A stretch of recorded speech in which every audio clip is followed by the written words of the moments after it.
Renforcer la coopération entre leur pays et le Mali, tel est l'objectif des 5 nouveaux ambassadeurs qui ont présenté ce jeudi leur lettre de créance au président de la transition, le colonel Assimi Goïta. À chaque génération, ses défis et ses outils, l'actuel a la chance d'accéder très facilement aux nouvelles technologies de l'information. Comment elle l'utilise? La réponse, c'est dans notre chronique Un jour, une formule avec Souri Brema Keïta en fin d'édition. Mesdames, Messieurs, bonjour et bienvenue dans ce journal. Direction Koulouba, où le président de la transition, le colonel Assimi Goïta, a reçu les lettres de créance des 5 nouveaux ambassadeurs. Il s'agit de ceux du Vatican, du Mexique, des Philippines, de la Slovaquie et du Burundi. Ces diplomates devraient s'atteler au renforcement de la coopération entre leurs pays et le Mali. Le point avec Mamari Koné.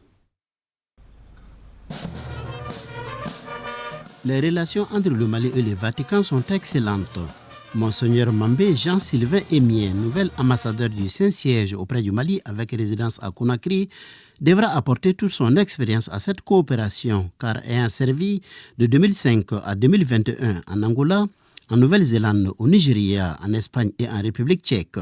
C'est le 12 novembre 2022 qu'il a été nommé nonce apostolique en Guinée par le pape François.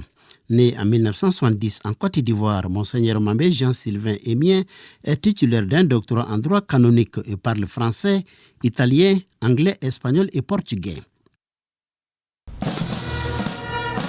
Mabel Gomez Oliver est la nouvelle ambassadrice du Mexique auprès du Mali avec résidence à Rabat au Maroc.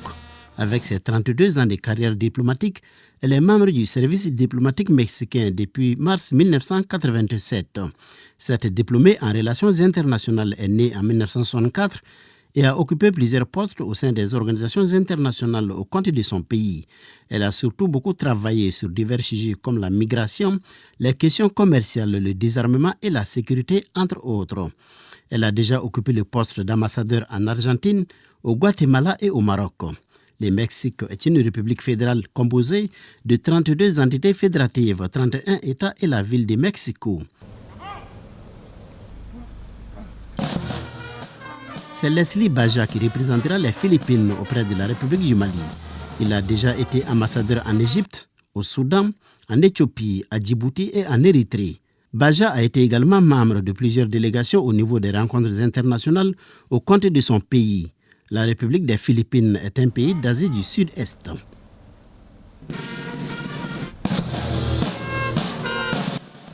Le 4e diplomate à avoir présenté ses lettres de créance au colonel Assimi Goïta est Thomas Félix. Après avoir longtemps travaillé au ministère des Affaires étrangères de la Slovaquie, ce docteur en droit a été ambassadeur au Nigeria, au Cameroun, au Libéria, en Guinée-Conakry et actuellement au Mali avec résidence à Abuja. La Slovaquie est un pays d'Europe centrale sans déboucher sur la mer. Au cœur de l'Europe, ce pays d'environ 5 millions d'habitants est frontalier avec l'Ukraine, la Pologne, la République tchèque, l'Autriche et la Hongrie. Les relations entre le Mali et le Burundi remontent aux années d'indépendance. Il s'agit donc pour Marie-Jeanne Ndaki Routimanang de donner du tonus à la coopération bilatérale entre les deux pays. Celle qui a une longue expérience au sein du ministère de l'Éducation nationale de son pays, a rejoint les affaires étrangères depuis juillet 2021 et ambassadeur depuis. Ancienne colonie belge, le Burundi est un pays d'Afrique de l'Est et sans accès à la mer. La nouvelle ambassadrice réside à Abuja au Nigeria. Avec tous ces diplomates, le président de la transition, le colonel Assimi Goïta a évoqué les dispositions à prendre pour renforcer la coopération entre ces différents pays et le Mali. Comme quoi le Mali est en phase avec ses amis. Restons à Koulouba toujours. Le président de la transition, le colonel Assimi Goïta, a reçu ce matin en audience le Premier ministre, Dr Choguel Kokala Maïga. Le chef de gouvernement était venu remercier et féliciter le chef de l'État pour le travail accompli ces derniers mois. Choguel Kokala Maïga qui a réaffirmé sa disponibilité à poursuivre sa mission à la tête du gouvernement. Écoutons-le au micro de Tamsir Diabati.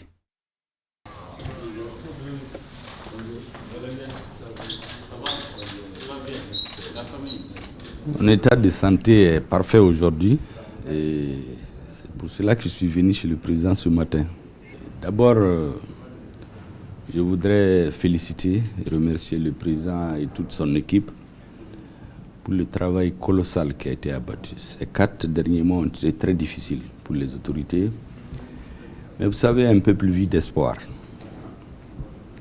Ce qu'il a ne lui suffit plus, il faut le faire rêver. Il a besoin d'espérance. Et le président a su donner cet espoir aux Maliens.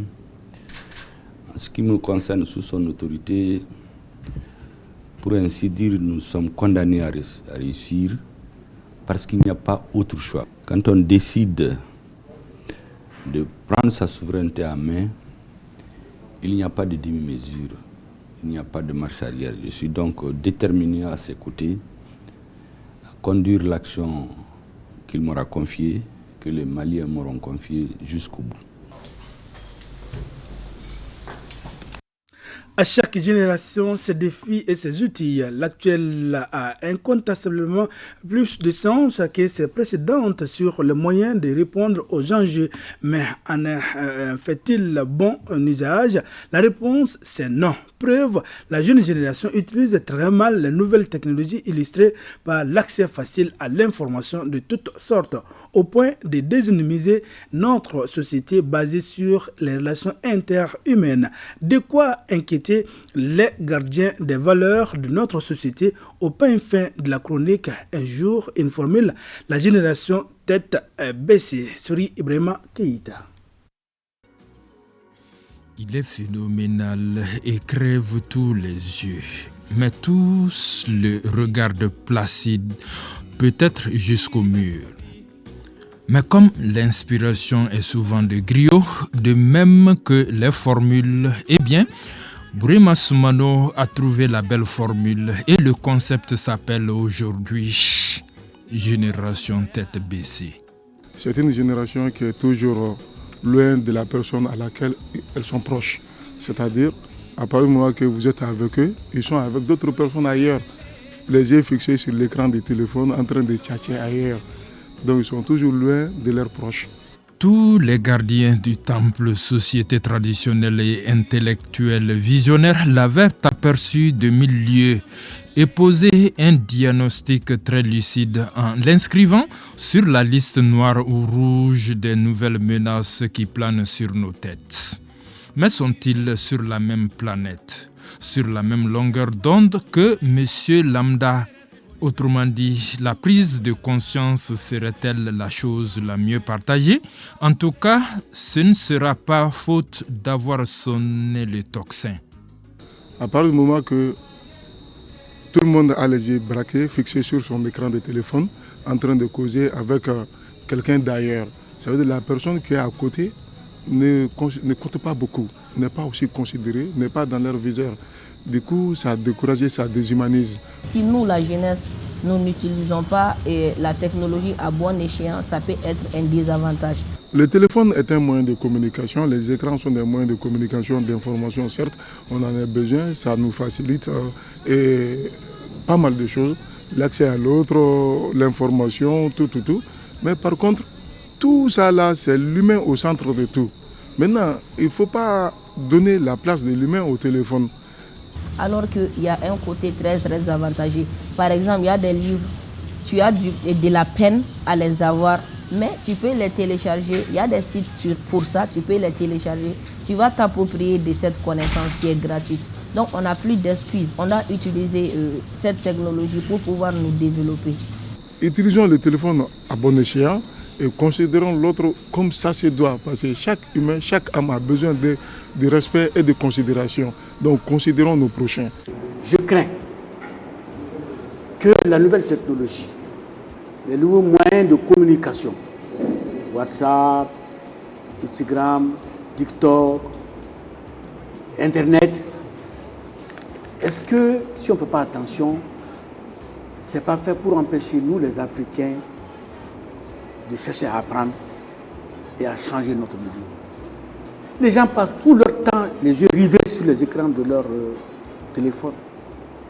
Si ça continue comme ça, on serait confronté à pas mal de problèmes. D'abord, une vie solitaire qui crée pas mal de problèmes. La maladie qu'on appelle toujours le stress. Le stress, on sait bien que ça peut aboutir à pas mal de dégâts causés par l'homme, parce que ça nous amène à péter des plombs régulièrement. Et si ça continue comme ça, l'amitié perdra son sens. Le sens de la famille perdra sa valeur. L'humain se dessaisira de son côté humain et se transforme en robot. Un robot qui est toujours ailleurs avec une vie imaginaire. Et finalement, on devient virtuel qu'humain. Et là, ça n'arrange pas l'humanité. Ça n'arrange pas l'humanité et je pense bien que ça serait le déclin de l'humanité. En matière de délit ou de faute, on ne saurait être tenu coupable ou responsable d'un dérapage dont on n'a pas conscience. Reformulons l'idée. Au lieu d'en vouloir à l'auteur de la faute commise, il faut plutôt faire l'autopsie du parcours par lequel la faute a passé, conviennent la plupart des sages de nos sociétés. Alors, l'histoire de la génération tête baissée et de celle précédente ressemble à ce schéma. Nous pas bouger. Nous pas bouger. Nous pas bouger. Souris Ibrahima Keïta, à suivre donc tout à l'heure la rencontre Qatar-Sénégal, comptant pour la deuxième journée de match de poule de la Coupe du Monde Qatar 2022 dans le groupe A, coup d'envoi à partir de 13h. Et à noter également que le président de la transition, le colonel Assimi Goïta, a reçu ce matin en audience le Premier ministre, Dr Choguel Kokala Maïga. Le chef du gouvernement était venu remercier et féliciter le chef de l'État pour le travail accompli ces derniers mois. Choguel Kokala Maïga a réaffirmé sa disponibilité à poursuivre sa mission à la tête du gouvernement. C'est donc la fin de ce journal. Merci de l'avoir suivi. Excellente journée à toutes et à tous.